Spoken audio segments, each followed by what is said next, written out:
Tajuk utama 29 Rejab 13 Mac, belum masanya untuk rentas negeri. Juga anak tiada dokumen, masih ada yang tidak kisah.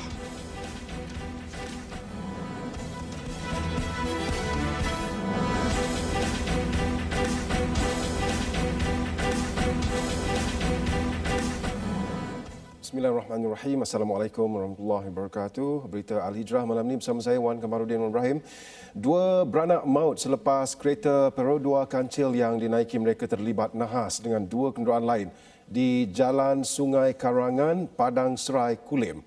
Dalam kejadian sekitar jam 8 malam itu, mangsa Zai Fisal Zakaria, 42 tahun, meninggal dunia di lokasi kejadian, manakala anaknya Muhammad Zafril Zai Fisal, 9 tahun, meninggal dunia ketika menerima rawatan di Ward Kecemasan Hospital Kulim. Ketua Polis Daerah Kulim, Superintendent Azhar Hashim berkata, siasatan awal di lokasi kejadian mendapati kereta Proton Vira yang dipandu lelaki berusia 43 tahun itu dilanggar di bahagian tepi belakang sebelah kanan oleh kereta Honda Civic yang cuba memotong, menyebabkan kereta yang dipandu hilang kawalan dan terbabas ke bahu jalan laluan bertentangan. Akibat pelanggaran antara dua kenderaan itu, kereta Honda Civic berkenaan hilang kawalan dan melanggar bahagian depan kereta Perodua kancil yang datang dari arah bertentangan. Superintendent Azhar berkata pemandu kereta Honda Civic itu kemudian melarikan diri dari lokasi kemalangan dan pemandu kereta Proton Wira tidak mengalami sebarang kecederaan. Mayat dua beranak itu kemudian dibawa ke Jabatan Perubatan Forensik Hospital Kulim untuk bedah siasat. Sementara itu, usaha mengesan dan menahan pemandu Honda Civic berusia 28 tahun yang melarikan diri masih diteruskan dan kes disiasat mengikut Seksyen 41-1 Akta Pengangkutan Jalan APJ 1987. Sementara itu, penolong pengarah bahagian operasi kebombaan dan penyelamat Jabatan Bomba dan Penyelamat Malaysia JPPM Kedah, Muhammadul Ehsan Muhammad Zain berkata pihaknya menerima panggilan berhubung kemalangan itu pada jam 8.18 malam. Menurutnya, pemandu Perodua kancil berusia 42 tahun berjaya dikeluarkan oleh anggota BBP Tasik Gelugur Pulau Pinang sebelum anggota BBP Kulim tiba. Dendam lama dipercayai menjadi punca pergaduhan sekumpulan lelaki berampiran Bangsa Village, Jalan Telawi 2 Bangsar, Kuala Lumpur awal pagi tadi. Dan kejadian itu menyebabkan seorang lelaki berusia 28 tahun maut akibat ditoreh dengan pisau di bahagian badan serta ditikam menggunakan kaca botol arak. Dalam kejadian itu, mangsa yang terbunuh berusia 28 tahun dilaporkan sedang berjalan kaki bersama rakannya menuju ke tempat letak kereta selepas minum di sebuah restoran di Jalan Telawi. Semasa menuju ke kenderaannya, mangsa terjumpa dengan suspek sebelum berlaku pertengkaran sehingga berlaku pergaduhan. Mangsa kemudiannya melarikan diri ke arah sebuah pusat beli belah sebelum terbaring di hadapan sebuah kedai serbaneka sebelum dikejarkan ke Pusat Perubatan Universiti Melaya PPUM oleh rakannya. Dia kemudiannya disahkan meninggal dunia semasa menerima rawatan di PPUM. Seorang lagi lelaki berusia 30 tahun pula cedera parah di bahagian muka sedang menerima rawatan di Hospital Kuala Lumpur HKL. Polis sudah mengenal pasti sekurang-kurangnya 5 suspek lain terbabit dalam pergaduhan itu dan kesemua mereka sedang dijejaki. Terdahulu, video pergaduhan ini yang dipercayai dirakam oleh orang ramai yang berada di lokasi kejadian didapati tular dalam media sosial. Kementerian Kesihatan Malaysia KKM menyifatkan belum masanya kebenaran rentas negeri diberikan walaupun jumlah kes harian baru COVID-19 menunjukkan penurunan ketika ini. Dan ia terbukti dengan beberapa kluster baru yang dikesan akibat aktiviti rentas negeri sekaligus menunjukkan bahawa jangkitan sangat mudah berlaku. Menerusi satu hantaran Facebook, KKM mengambil contoh kluster Bukit Bayas di Terengganu dan kluster Pasai di Sarawak yang berlaku akibat aktiviti rentas negeri untuk menziarahi ahli keluarga meninggal dunia. Bermula dengan majlis tahlil yang dihadiri 45 ahli keluarga termasuk dari Johor, Kuala Lumpur, Selangor dan Pulau Pinang. Akhirnya, ia menjadi kluster apabila 15 daripada mereka disahkan positif COVID-19.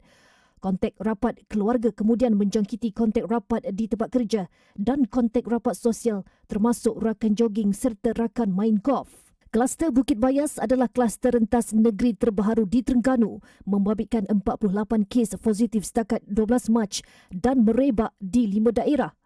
Sementara itu, KKM menjelaskan kluster Pasai di Sarawak membabitkan aktiviti rentas negeri dengan kes indeks dari Johor pulang ke Sibu bagi menghadiri pengebumian mendiang bapanya sebelum menyebar jangkitan ke Rumah Panjang.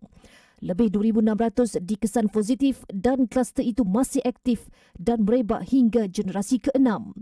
Menurut KKM, rentas negeri untuk kes kecemasan dibenarkan, namun individu yang mahu berbuat demikian perlu mematuhi prosedur operasi standard SOP untuk melindungi ahli keluarga daripada risiko penularan COVID-19. KKM turut menasihati jika diri bergejala dan kurang sihat, lebih baik hasrat rentas negeri ditangguhkan.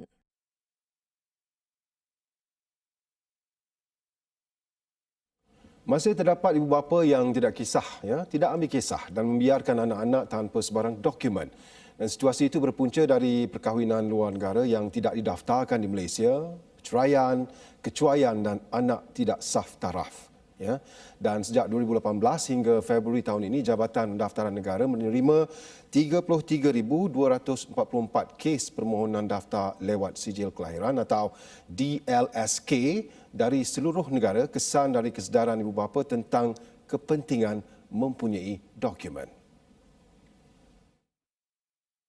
Menurut Ketua Pengarah JPN, Datuk Roslin Jusoh, di Kelantan sahaja sehingga tahun lalu sebanyak 1,667 kes daftar lewat sijil kelahiran yang dirujuk ke Jabatan Pendaftaran Negara. Adalah menjadi kewajipan kepada semua ibu bapa mendaftarkan anak-anak yang dilahirkan di Malaysia, tidak mengira sama ada anak-anak tersebut adalah hasil daripada perkahwinan yang berlaku di Malaysia ataupun perkahwinan yang berlaku di negeri sepadan. Ada kes di mana ibu bapa dibimbang bila berlakunya perkahwinan di negeri sepadan, anak-anak tersebut dilahirkan di Malaysia, mereka takut. Mereka tak tahu sebenarnya bahawa itu menjadi kewajipan mereka untuk mendaftarkan kepada kita. Mengulas lanjut, Roslin berkata terdapat 225 pejabat JPN di seluruh negara dan sekiranya ada di antara ibu bapa yang mempunyai masalah seperti jarak rumah yang jauh atau tidak mempunyai kewangan untuk hadir ke pejabat, mereka diminta untuk menghubungi pejabat JPN terdekat. Beliau berkata demikian kepada media selepas program Menyemai Kasih Rakyat Mekar di Kampung Petai Dusun Baruh Pial, Pasir Mas. Sementara itu, seorang ibu tunggal menarik nafas lega apabila 4 anaknya memperoleh dokumen sijil kelahiran sekaligus membolehkan mereka mendaftar persekolahan dan hadir ke sekolah untuk belajar seperti kanak-kanak lain seusia mereka. Asalnya sebab saya berkahwin di Thailand lah dulu, 25 tahun yang lalu. Lepas tu saya daftar dah, cuma tak dibicara lah. Sebab tu jadi lewat lah saya kena buat surat beranak ni sebab surat nikah saya tu tidak ada di Malaysia lagi. Dia tak bercara surat nikah saya tu, jadi macam lambat sikit lah nak buatnya. Dulu boleh tak kalau tak ada surat nikah di Malaysia kan. Sekarang ni kena buat lah surat nikah tu. Puncanya istilahnya surat nikah je lah puncanya yang boleh jadi lewat surat beranak ni. Tak ada muka lain, tak ada sebab lain, sebab surat nikah lah. 4 anak Halimah yang memperoleh dokumen sijil kelahiran ialah Cik Nur Alisha 4 tahun, Cik Nur Amira 6 tahun, Cik Muhammad Adam 8 tahun dan Cik Nur Syafiqah Cik Ahmad Mudi 10 tahun.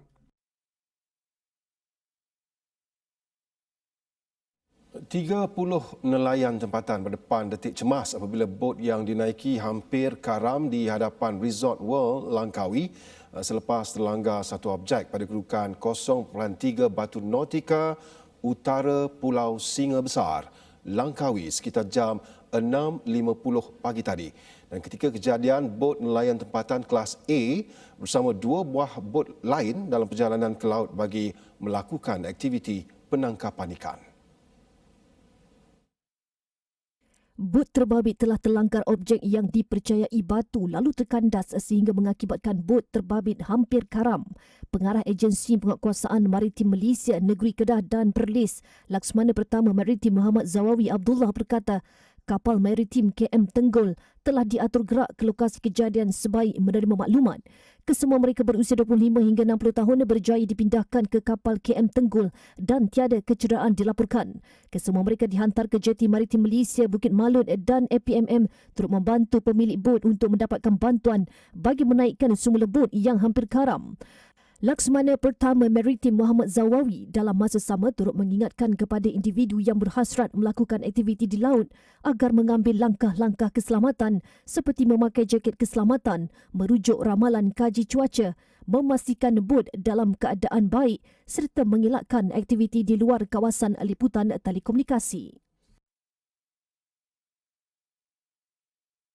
Seramai 2,330 warga emas daripada institusi kebajikan warga emas seluruh negara yang berdaftar menerusi program imunisasi COVID-19 kebangsaan bakal menerima vaksin pada April ini.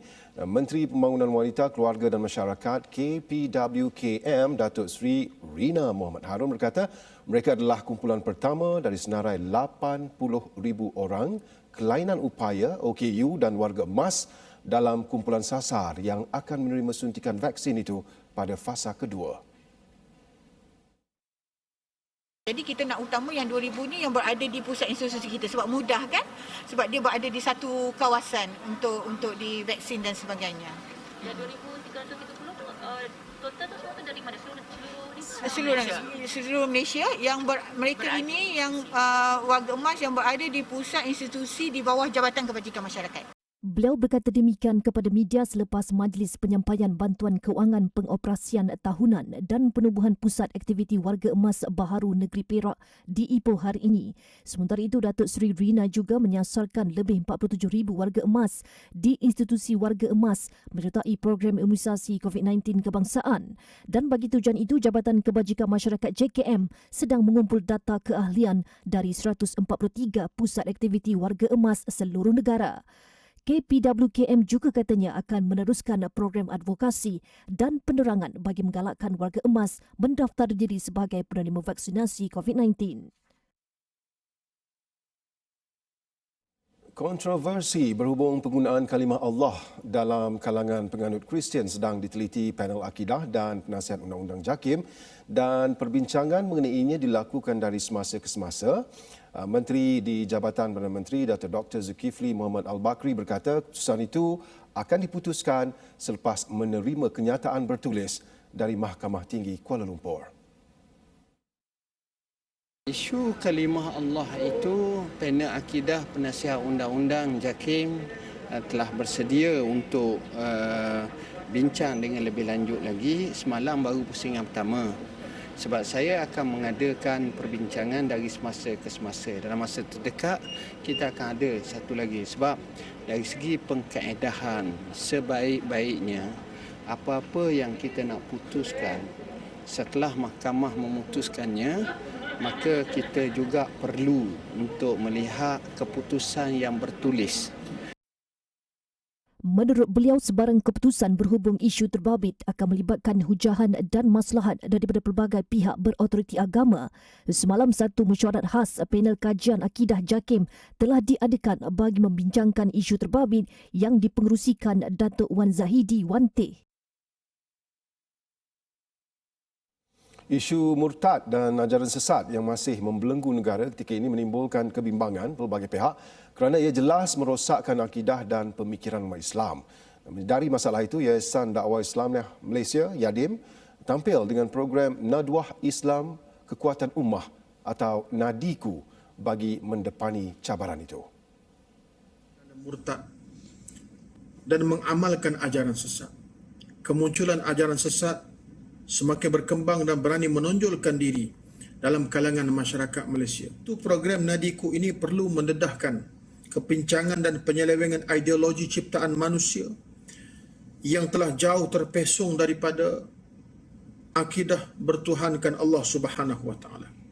Tambah beliau, Yadim dan agensi agama yang lain di peringkat persekutuan seperti JAKIM, Mawib, Jabatan Mufti serta di peringkat negeri perlu berperanan dalam menangani kegiatan ajaran sesat. Beliau berkata demikian ketika merasmikan program Nadwah Islam Kekuatan Ummah Nadiku dan Dai Komuniti Yadim secara dalam talian pagi tadi. Nadwah Islam Kekuatan Ummah Nadiku akan dianjurkan secara bersiri dan berperingkat di seluruh negara bermula Mac sehingga Oktober tahun ini. Itu program Nadiku ini perlu mendedahkan kepincangan.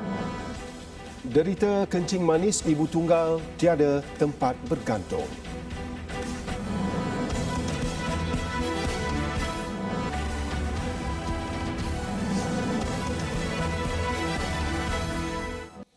Hilang upaya akibat kencing manis yang dialami sejak 12 tahun lalu menjadi tamparan hebat buat seorang ibu tunggal dari Kuching, Sarawak.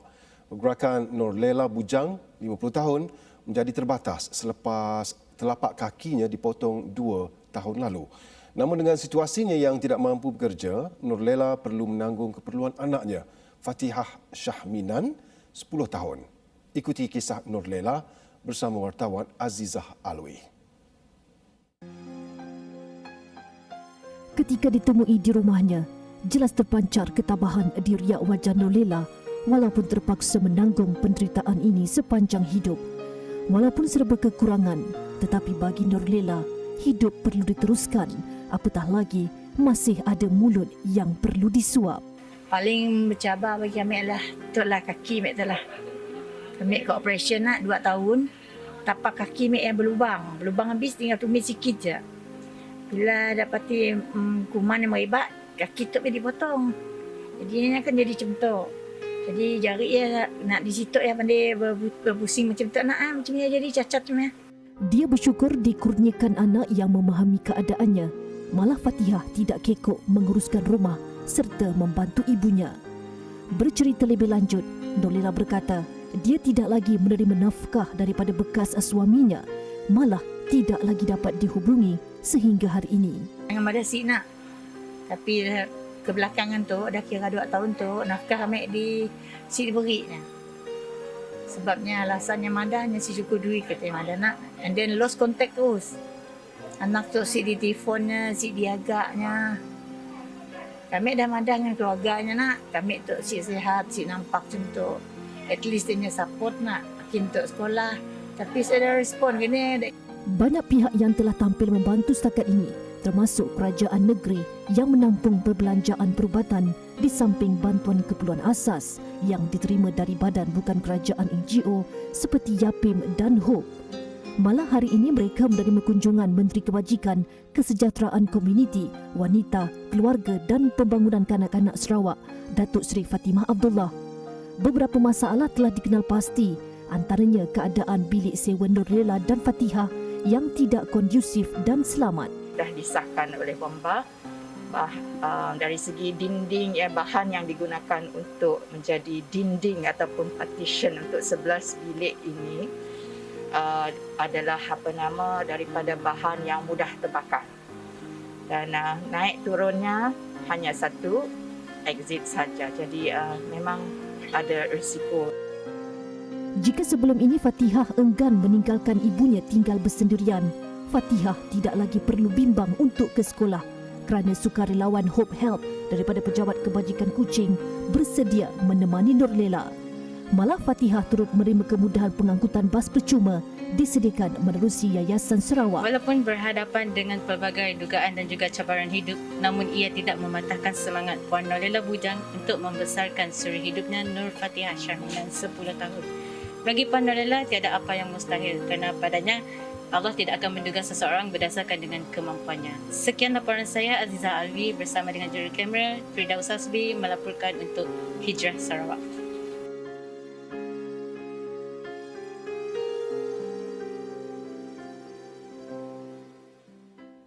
Beriadah sambil menikmati buah-buahan tropika terus dari ladang, Selangor Fruit Valley SFV, antara destinasi agro pelancongan di Selangor yang boleh dijadikan pilihan untuk meluangkan masa bersama keluarga. Dan selain lokasinya yang mudah diakses, ia juga menyajikan pemandangan yang indah dan menarik. Wartawan Khadizah Faisal ada butirannya.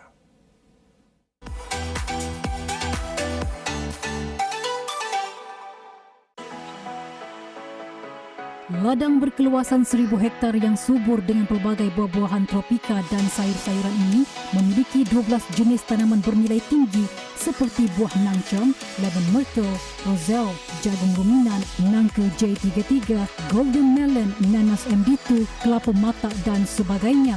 Kenapa perlu datang ke Selangor Fruit Valley? Kerana di Selangor Fruit Valley ini satu destinasi pelancongan yang di mana boleh dikatakan is a hidden jewel of negeri Selangor.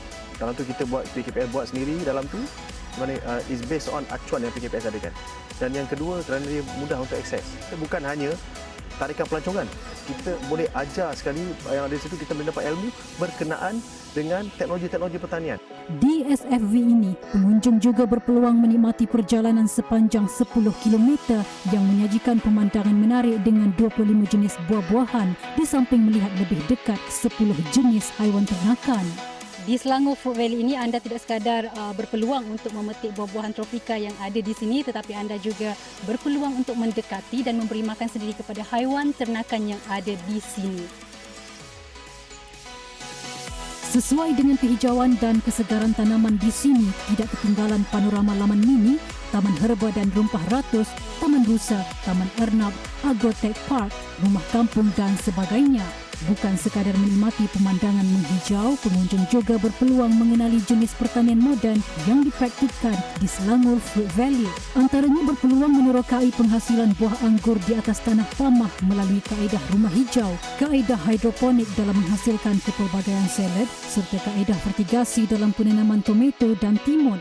SFV juga memiliki makmal terbesar bagi aktiviti penyelidikan dan pembangunan R&D, khususnya pertanian tisu kultur dalam menghasilkan genetik tumbuhan terbaik di negeri itu.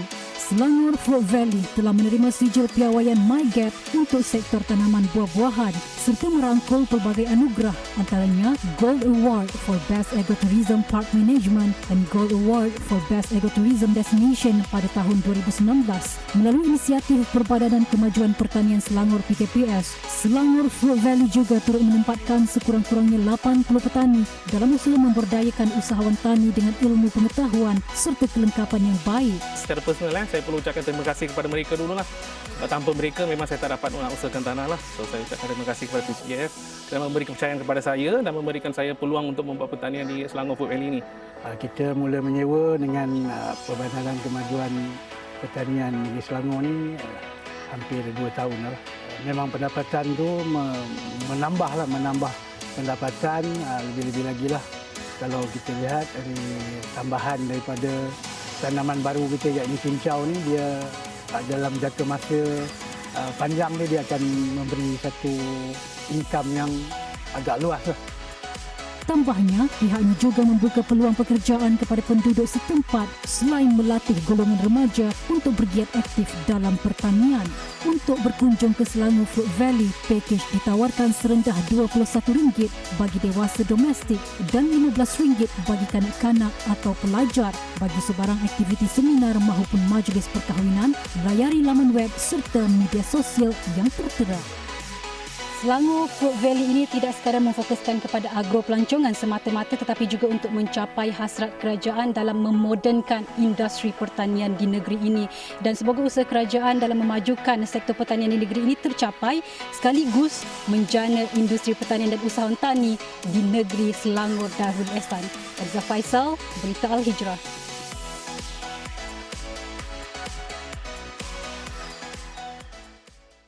Lebih 20 juta ringgit sudah dibelanjakan menerusi tabung musakdah COVID-19 bagi meringankan beban individu terjejas akibat pandemik itu.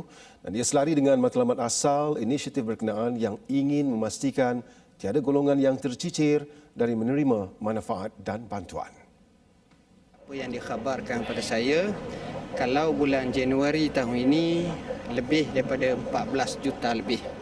Dan untuk bulan Februari, kalau tak silap, lebih daripada 20 juta. Tapi angka tersebut akan kita update daripada setiap bulan. Daripada semua agensi yang kita telah kolaborasikan semua dan kita telah bincang untuk kita selaraskan bantuan demi bantuan, insya-Allah. Sementara itu, Jawi Food Bank terus konsisten menyantuni golongan memerlukan dengan menyampaikan sumbangan barangan keperluan kepada lebih 200 pemandu bas dan van sekolah di Kampung Desa Pahlawan hari ini. Ia melibatkan jumlah keseluruhan bernilai RM12,000. Kami dah selama lebih kurang setahun, dekat setahun, kami tiada pendapatan. Jadi insya-Allah lah, alhamdulillah ada juga di antara pengusaha-pengusaha yang mengusahakan berniaga tepi jalan pun ada. Ada yang berniaga sendiri, yang lain tempat-tempat lain pun ada. Ada yang bekerja dengan orang lain, sama ada dengan menghantar barang. Jadi saya bersyukur sangatlah dengan bantuan daripada Food Bank Jawi ini supaya membantu mereka daripada peralatan dapur lah. Turut hadir Ketua Pengarah Jabatan Agama Islam Wilayah Persekutuan Jawi, Datuk Muhammad Ajib Ismail. Sumbangan sama telah diberikan sebelum ini kepada komuniti pemandu teksi, kereta sewa dan limuzin di sekitar Lembah Kelang menerusi Jawi Food Bank. Hanya bermula dari rumah, pasangan suami isteri yang mengusahakan perniagaan susu kambing jenama Goat Just memperluaskan lagi pasarannya ke seluruh negara di samping memperkenalkan pelbagai perisa menarik. Berikutan permintaan menggalakkan dari pengguna, usahawan muda itu turut menawarkan peluang menjana pendapatan khususnya kepada individu yang terjejas akibat pandemik COVID-19. Menyintai potensi yang lebih besar, Goat Just kini tampil dengan pelbagai perisa menarik dan terbaru ialah perisa vanila Arabic gum dan teh tarik kau dan madu. Menurut pengasas Goat Just, Muhammad Taufik Abdul Hamid, perisa teh tarik susu kambing menjadi pilihan kerana diminati oleh kebanyakan rakyat Malaysia. Kita mengharapkan rakyat Malaysia akan terima kehadiran dua produk baru ini. Yang rasanya memang sinonim dengan rakyat Malaysia, teh tarik. Semua orang suka teh tarik kan. So kita buat teh tarik, kita wujudkan teh tarik ini yang instant, cepat dan mudah. Yang rasa dia memang seakan macam teh tarik mamak lah. Pelancaran dua perisa Goat Just itu dilancarkan pada majlis Meet and Greet di HS Space Batu Pahat, Johor hari ini. Walaupun baru 2 tahun bertapak di pasaran, namun susu kambing ini mendapat permintaan memberansungkan di samping testimoni yang positif. Sebenarnya ini sangat baru. And then kita buat produk ni masa penghujung 2019, and then awal tahun 2020 rakyat Malaysia semua tahu kita menghadapi pandemik ni. So alhamdulillah produk Goat Just ni walaupun adanya pandemik ni, ia tetap berjalan dengan lancar lah. Produk yang mendapat sambutan ramai. Susu kambing Goat Just sesuai diamalkan semua peringkat umur dan memiliki pelbagai perisa seperti strawberry dan mixed berry, coklat dan chia seed, white coffee dan manja kani. Kepada yang berminat untuk mendapatkan susu Goat Just, hubungi nombor serta layari Instagram goatjust.hq.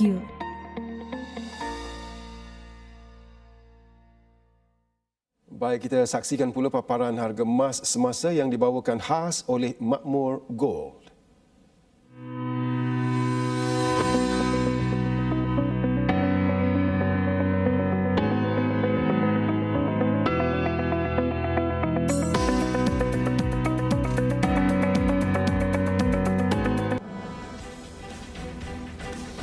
Itali tutup gelombang baharu COVID-19, sekolah di Itali tutup.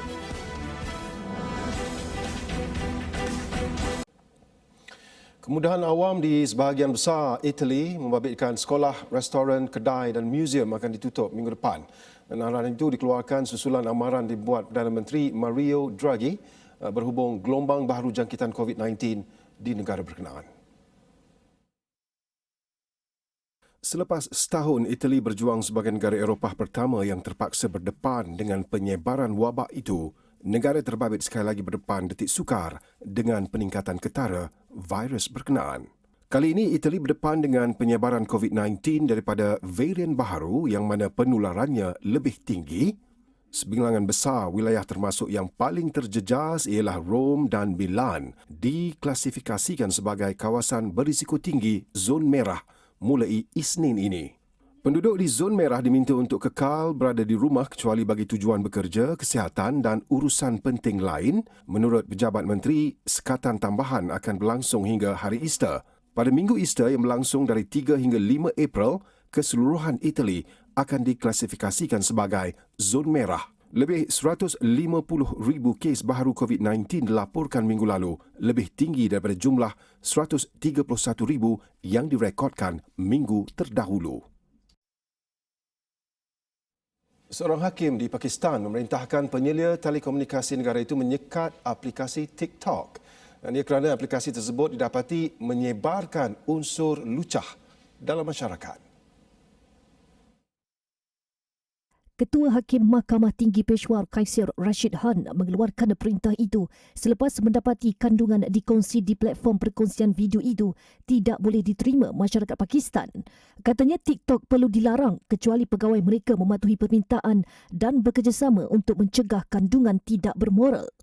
Lembaga Telekomunikasi Pakistan PIBG Kamran Gandapur yang diarahkan menguatkuasakan larangan itu memaklumkan kepada hakim bahawa permintaan itu sudah diajukan kepada pegawai TikTok tetapi belum mendapat sebarang jawapan.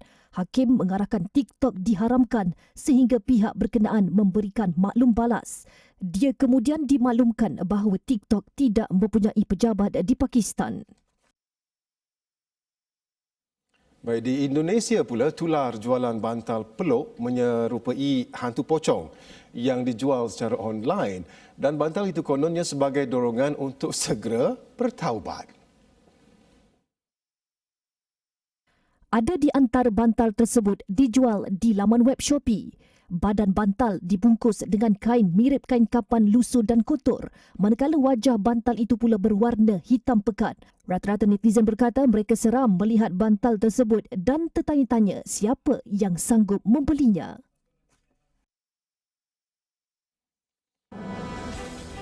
By KWSP Syariah atau konvensional.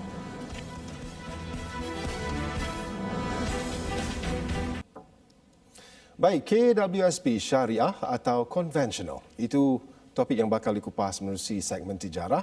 Jadi kita terus bersama hos Syabana Hassan yang sudah pun bersedia. Silakan Syabana. Terima kasih rakan penyampai. Assalamualaikum warahmatullahi wabarakatuh. Anda bersama saya Syabana Hassan dalam segmen Tijarah. Dan hari ini kita akan merungkai secara ringkas topik berkenaan simpanan KWSP Syariah atau konvensional. Dan bersama saya adalah Ustaz Muhammad Amin Kamaruzaman selaku Ketua Perkhidmatan Syariah KWSP. Assalamualaikum Ustaz. Waalaikumsalam. Terima kasih kerana bersama kami hari ini. Baik Ustaz, saya nak bertanya ya, walaupun simpanan KWSP patuh syariah telah ditubuhkan sejak 2016, namun masih terdapat lagi masyarakat kita yang tidak tahu mengenai kewujudan simpanan syariah KWSP ini. Jadi secara ringkas ya Ustaz, ya, sila Ustaz terangkan apakah yang dimaksudkan dengan simpanan syariah KWSP? Okey, simpanan syariah ini adalah satu tawaran yang kita berikan kepada semua ahli KWSP untuk memilih supaya simpanan mereka diurus dan dilaburkan mengikut prinsip syariah. Boleh saya katakan di sinilah ya Ustaz ya, simpanan syariah KWSP ini akan memastikan ya bahawa simpanan mereka tidak digunakan bagi tujuan yang bercanggah dengan syarak ya, terutamanya riba. Ya Ustaz. Ustaz, baiklah Ustaz, apakah ciri-ciri positif ya yang wujud dalam simpanan KWSP patuh syariah yang boleh menggalakkan seseorang itu untuk menyimpan melalui simpanan syariah dan bukan simpanan konvensional KWSP? Secara umumnya adalah pelaburan tersebut. Pelaburan bagi simpanan syariah memang pelaburannya hanya dalam instrumen-instrumen yang patuh syariah, dan bagi ahli yang beragama Islam secara khususnya, bagi mereka yang telah memilih simpanan syariah, dividen yang mereka terima itulah memang dividen yang telah bersih dan tidak perlu disucikan, berbanding dengan ahli yang beragama Islam tetapi masih dengan simpanan konvensional, mereka mungkin perlu untuk menyucikan dividen yang mereka terima. Betul tu Ustaz. Dan pada masa yang sama bila ahli ini ingin menunaikan ibadah haji ataupun umrah, mereka tidak akan merasa keraguan ataupun was-was ke atas sumber dana itu ya Ustaz ya. Ustaz, bagi majikan ya yang mencarum bagi pihak pekerja dan pekerja itu memilih untuk menyimpan melalui simpanan syariah KWSP, apa yang harus dilakukan oleh kedua-dua pekerja dan juga majikan? Bagi pekerja, mereka hanya perlu membuat pilihan itu untuk bertukar daripada akaun sedia ada konvensional kepada simpanan syariah. Kita ada beberapa kaedah yang kita sediakan. Pertamanya, boleh pergi kepada mana-mana cawangan KWSP yang terdekat, dan juga kita sediakan platform secara atas talian melalui iAccount. Baiklah, pada masa yang sama ya Ustaz, terdapat dia masyarakat ya yang menggunakan duit KWSP ini bagi tujuan untuk membuat pembayaran perumahan, selesaikan hutang pendidikan dan juga sebagainya. Jadi bagaimana ya kita nak memastikan memastikan bahawa keputusan seperti ini wajar diambil tanpa merisikokan objektif utama KWSP iaitu sebagai tabung persaraan? Betul. Kita punya objektif ialah bila kita minta ahli untuk membuat caruman dengan KWSP ialah memastikan mereka mempunyai simpanan persaraan. Itu tujuan utamanya. Tapi dalam masa sama kita benarkan juga beberapa skim-skim pengeluaran, antaranya ialah pengeluaran untuk perumahan dan juga untuk membiayai pendidikan ahli. Ya. Jadi kepada ahli saya nasihatkan supaya apa-apa keputusan untuk membuat pengeluaran itu perlulah difikirkan secara betul-betul sama ada ia satu keperluan ataupun tidak. Ya, sebab kita nak pastikan simpanan persaraan kita nanti cukup untuk kita melalui kehidupan selepas persaraan. Betul tu, kalau boleh janganlah lakukan pengeluaran hingga tinggalkan baki yang sangat-sangat minimum ya Ustaz ya. Baik Ustaz, kajian menyatakan ya terdapat 68% ahli yang bersara tidak mempunyai sekurang-kurangnya RM240,000 dalam akaun KWSP mereka. Jadi bagaimana ya untuk memastikan caruman KWSP ini benar-benar cukup ketika waktu persaraan nanti? Untuk pastikan simpanan itu cukup, sebenarnya dia banyak bergantung kepada berapa banyak ahli mencarum semasa mereka bekerja. Kita sebenarnya selain daripada mencarum secara wajib ya melalui majikan, kita juga ada memberi peluang kepada ahli untuk mencarum secara sukarela. Dan kita sebenarnya sangat menggalakkan ahli untuk membuat pelaburan caruman tambahan untuk memastikan simpanan persaraan mereka itu mencukupi apabila mereka bersara nanti.